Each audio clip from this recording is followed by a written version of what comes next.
Welcome to my channel GIC. Subscribe for daily IELTS Listening Test. Part 1.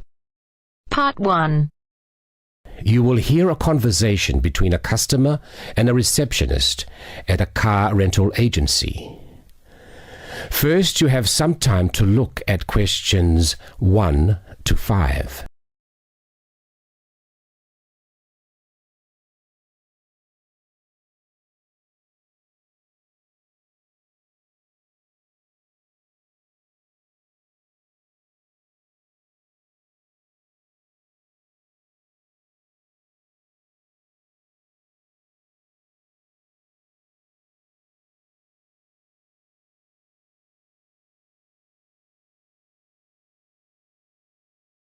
Now listen and answer questions 1 to 5. Good morning. How can I help you? Hello, is this Southern Rental Car? Yes, it is. I wonder if you could help me. I'm ringing from Nelson, but I'm coming over to Auckland for 12 days and I'd like to hire a car. Okay, I'll fill in a booking for you now. First, can I take your name? Yes, it's William Waddell. Sorry, could you spell your surname? Yes, it's Waddell. Thanks. Now, can I have an address and phone number? Sure. I live at 10 Robin Place. That's Robyn Place. And that's Nelson, isn't it? That's right. Do you want my home number or my mobile? Home number will be fine. Okay, it's 07 263 8666. Great. Now, can I also have a credit card number? Do I have to pay by credit card? Well, we need a credit card number as a guarantee. It's a standard policy for car rentals. Okay, well, I'll pay by Visa then. The card number is 4550 1392 8309 3221. And the expiry date? Sorry? Your card, when does it expire? Oh, next July. Right. Now, how long did you want the car for? 12 days, did you say? No, I only need a car for 10 days, from the 2nd to the 11th of next month. Before you hear the rest of the recording, you will have some time to look at questions 6 to 10.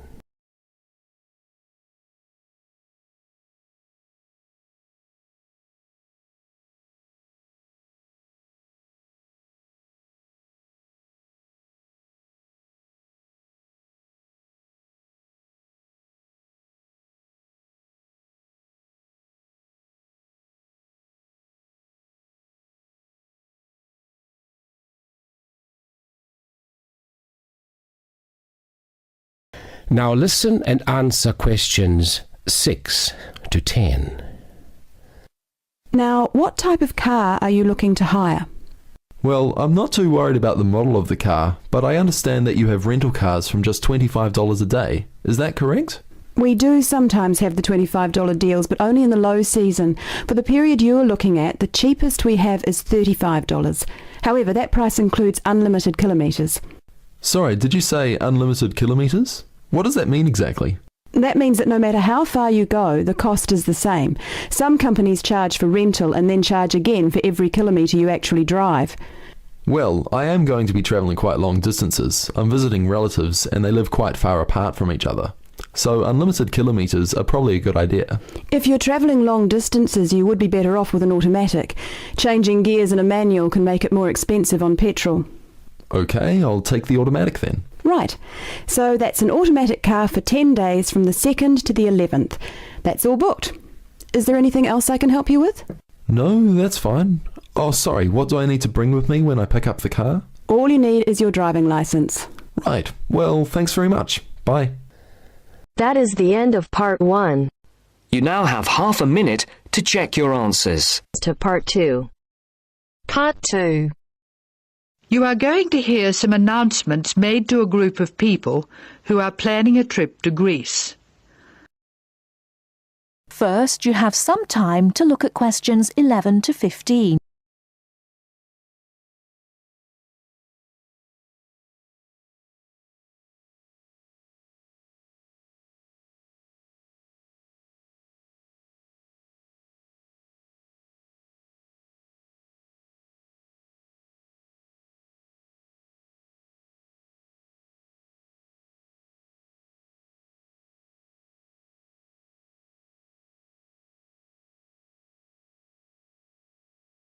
Now, listen carefully and answer questions 11 to 15.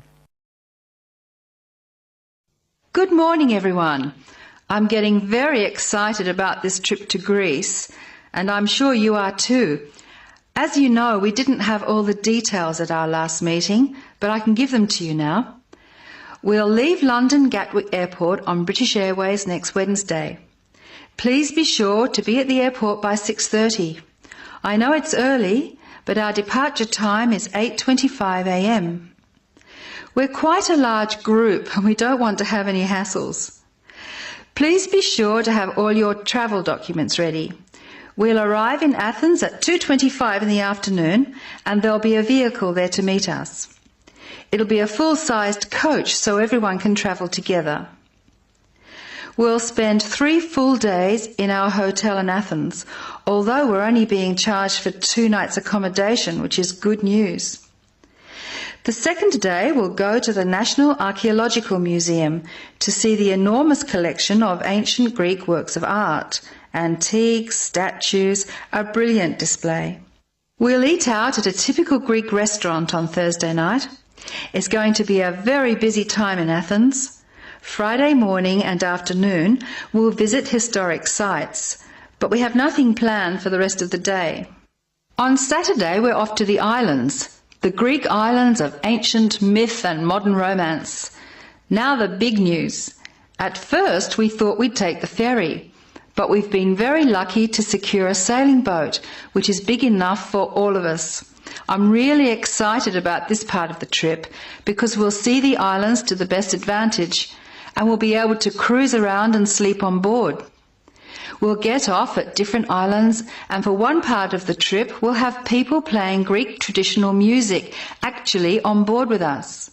Now I'll pass out a brochure with all the details. Before you hear the rest of the talk, you have some time to look at questions 16 to 20.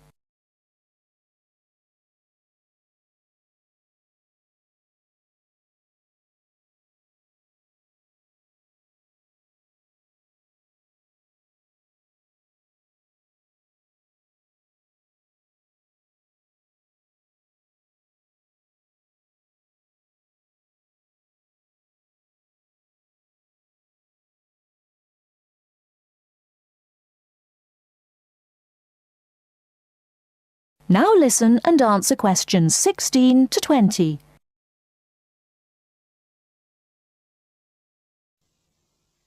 A lot of work has gone into organising this tour, and I'd like to thank in particular the travel agent who got us a really good deal, and the people at the British Museum who offered us such good advice. Trips like this only happen because of the hard work of really expert people. As you know, we have planned a gathering for when we return. I have a list of things which the committee would like you to bring to the party. They are your pictures and something to eat for everyone to share. You are almost bound to have people ask what we have in common and why we're travelling as a group.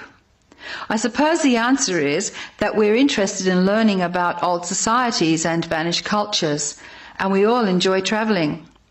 Of course we enjoy fine food too, but that's not as important. Oh, I nearly forgot the last piece of information. You'll see there are labels which I have passed around for you to put on all your luggage. Could you fill them in, please?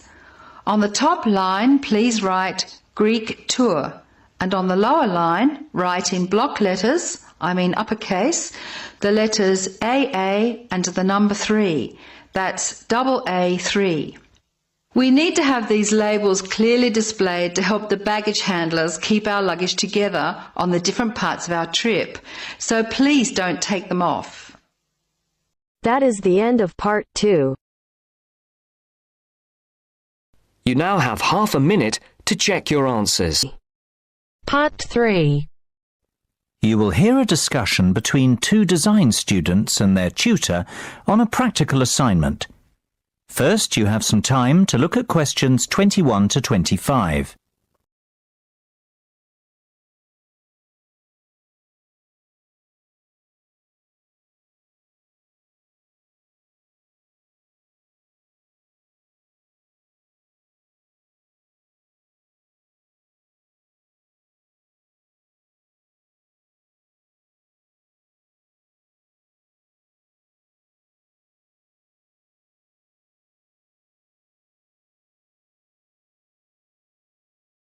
Now listen carefully and answer questions 21 to 25.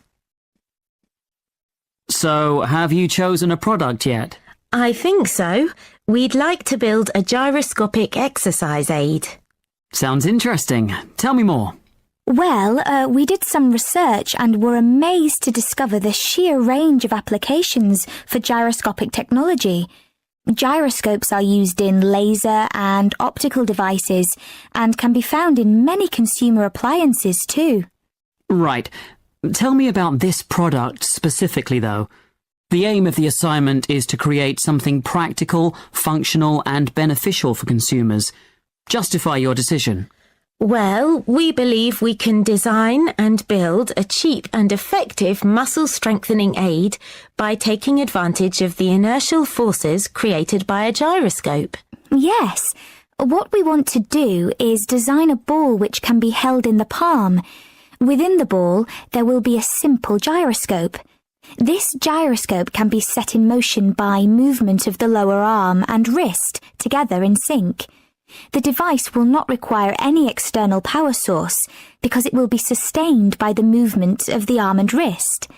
This will create considerable resistance and an excellent lower arm strengthening aid.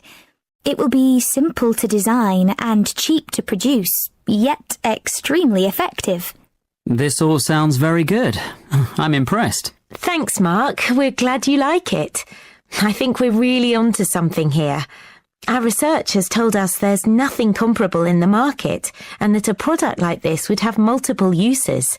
Not only could it be used as an everyday toning and exercise device, it could also be beneficial to people in rehabilitation who have suffered serious lower arm injuries. We see the product being marketed towards high-performance athletes, like tennis and golf players, for whom lower arm strength is vital too. Before you hear the rest of the discussion, you have some time to look at questions 26 to 30.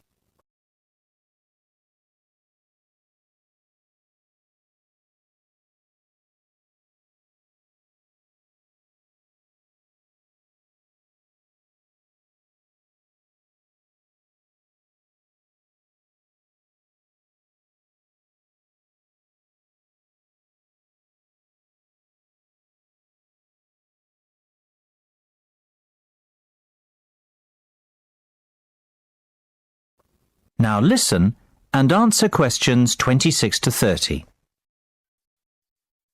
I've heard enough to give your project the go-ahead. Now, let's talk costs. Right. Well, we estimate that around £3,000 will be required for product development. You mean to build the prototype? Exactly. And we'll need half that again to carry out some product testing. And what's your timeline for the project? The prototype should be ready a fortnight after work on the design starts, and we'll need another 6 weeks for testing. We want to enlist the help of 15 people to test the prototype. Ideally, we want 5 professional athletes to try it out, 5 recovery patients, and the remainder of the subjects will be gym members, our 3 target markets. Okay. Well, you have a lot of work to do, but you've certainly made a good start. Let's meet again on Monday to get the ball rolling. That is the end of part 3. You now have half a minute to check your answers. Turns to part 4. Part 4. You will hear a lecture about the Inuit Eskimos of Alaska and Canada. First, you have some time to look at questions 31 to 40.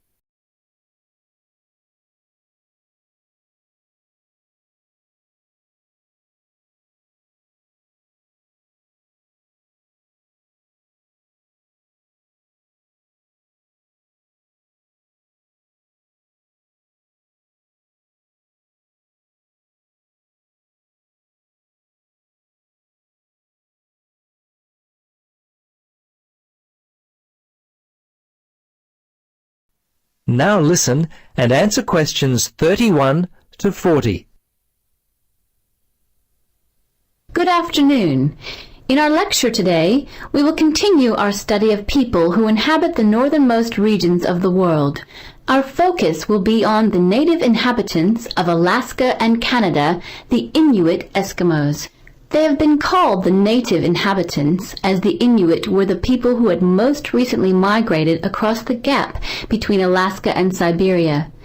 Distinctly Asian in origin, the Inuit, which is literally translated the people in their native language, developed their civilization in what is now the Bering Sea region about 1,000 years ago. Their culture spread eastward and is called the Thule culture, after the place in northern Greenland where archaeologists first discovered it. The first Europeans to meet Inuit people were Norse settlers in what is now northern Newfoundland, Canada. These settlers lived there for a short time around 1000 AD. Approximately 500 years later, beginning in the 1500s, European whalers, fishing crews, and explorers met many Inuit along the coast of Labrador. Russians and other Europeans first met Alaskan Inuit in the 1700s. 100 years later, in the mid-1800s, whalers began to hunt in the Arctic. Some Inuit were employed by whalers and traded with them during that time. Perhaps one of the most interesting aspects of the Inuit is how they were able to survive and grow in such a harsh Arctic environment. Firstly, and not surprisingly, their homes were well adapted to the freezing conditions. They lived in predominantly two types of housing that would keep them warm. In the cold summer, they would live in tents that were made from the skin of the animals they had hunted for food, and they also traveled in boats. These were called umiaks by the natives. In the winter, they would live in houses made of sod, and when on hunting trips, they would commute by dog sled and build temporary houses made from ice. These igloos, which is the Inuit word for house, were uniquely made with a sharp blade carved out of walrus tusk. They would cut large blocks of hard-packed snow, about 3 meters wide, out of the ground. The blocks would then be used to build a 6-meter dome over a wide, shallow hole. Within 1 or 2 hours, an igloo up to 10 meters in length could be built. It was weatherproof and large enough to house an entire family.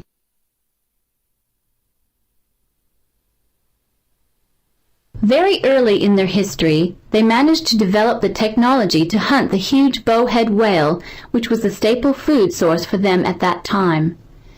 They also hunted walruses and seals. On land, they hunted polar bears, moose, and various other game.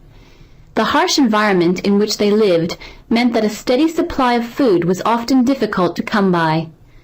Therefore, the Inuit were a people constantly on the move, looking for food, which meant that their dwellings had to be easily built and easily dismantled. They inhabited the wide open land and, as such, moved freely around it in search of food. Today, the traditional way of life has basically ended for the Inuit. They live in wooden homes rather than in snow houses, sod houses, or tents. They wear modern clothing instead of animal skin garments. Most Inuit speak English and Russian. Some speak Danish, while fewer still continue to hold on to their cultural roots by passing on to the younger generation their native language. The kayak and umiak, their principal means of travel, have given way to the motorboat, and the snowmobile has replaced the dog team. The combined percentage of the Inuit population in Alaska and Canada stands at 63%, the latter being 29% and the former around 34%. Some Alaskan Inuit live in towns and cities, but the majority live in small settlements and hunt and fish for most of their food. Most of those in Canada live in towns and housing provided by. That is the end of part 4.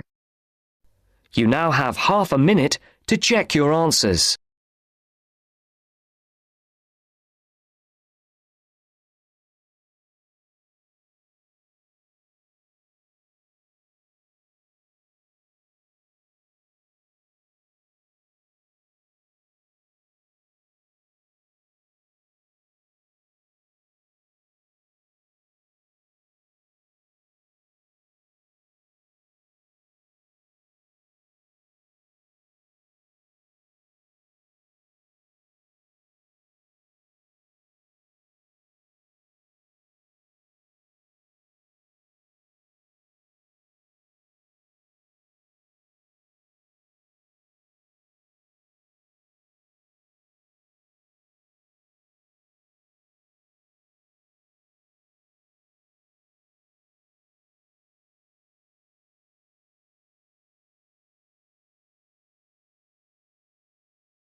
Thanks for watching. Like and subscribe GIC IELTS.